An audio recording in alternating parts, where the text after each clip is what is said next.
if we think that one of the best solutions is agency for the farmers, then how, like, what would be step one? Would it be more kind of like you were saying, integrating more local agency through a cooperative that was actually run by the people or indigenous peoples? Yeah, and that'd be cool as far as they want to engage with it. I mean, setting up. I mean, if we're stuck in this kind of supply chain that's necessarily international, and the only way for people to get by is by farming stuff that's consumed by people on the other side of the world, which, I mean, has its own inherent problems, then yeah, I mean, dismantling this kind of value chain where producers have to take most of the risk, earn a very small portion of what they're doing, and don't really have any way to affect the terms of trade further downstream. Would be trying to change that, set something up where people can engage like in a more active way and determine their outcomes, be able to affect the terms in which they're engaging with this whole thing. Oh, there's a guy I knew. Hola. I met that guy like 5 years ago up here. I think that'd be it. But I mean, that's like what could work or would be interesting or helpful depends on like what's wrong right now. And you ask 5 people, you get 5 answers. But from what I've ever been able to figure out in the last 12 years doing this, is that people are just kind of backed into a corner and don't work for anybody. Like, we're past the hacienda system where you're an indentured servant or a semi-slave, that you can have your land now and do your thing, but just the institutions, formal and mostly informal, the kind of the constraints that you can't really change are set up in such a way that you really don't have any options but to play along and make the best of it.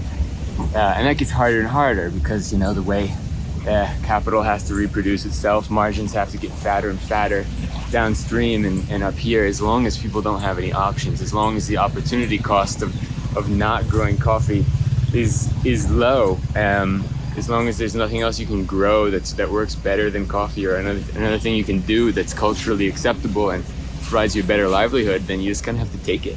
Yeah. So what would work? I mean, changing that situation. There's many ways to do that. Is coffee a part of it? Maybe not. Maybe there's a way for coffee to be a part of it. That requires like massively changing who controls these institutions that set the rules of the game, that what kind of outcome you could possibly hope to achieve by doing coffee. And if that's not possible, then I mean, there are many ways to make a livelihood, but requiring other capabilities and resources. So I feel like you just kind of, there's something you said that made me have a paradigm shift, which I keep thinking about it from the lens of coffee. Like, cool, so how do we help this, or how do we fix this?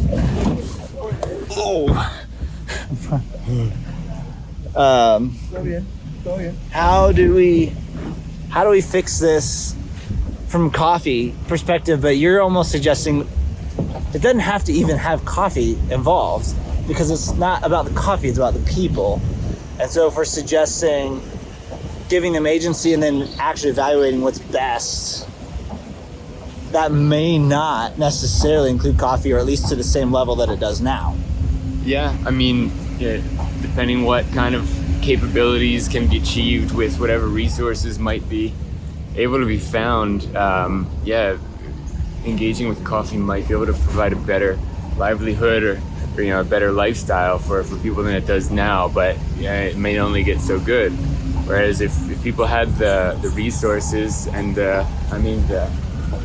all those resources, not just monetary, to be able to do something else on their land, to participate in forestry for wood harvesting, or growing food for the local community versus having to truck it all in from Bogota every week, that might even be a better situation for people.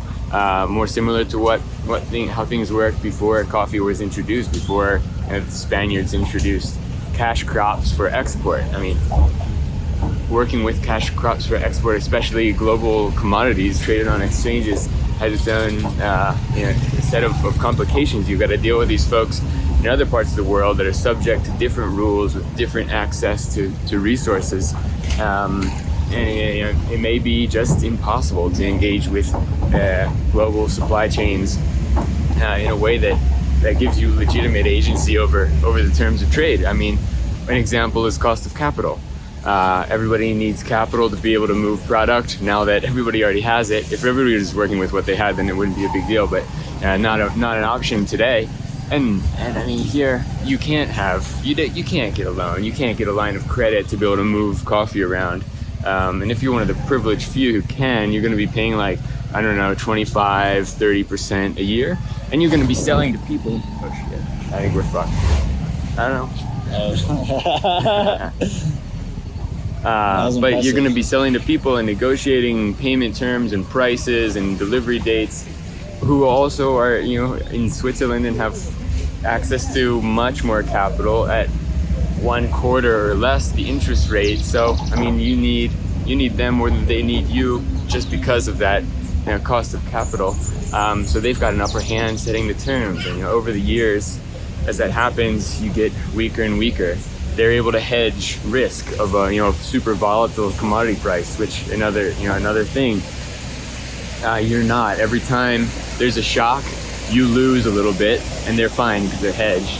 Right. That just chips away, and they get more and more of an upper hand every time that happens. So why do we even obey this global commodity? Well, because it works for somebody. Get mad. Get mad, Priest Coffee.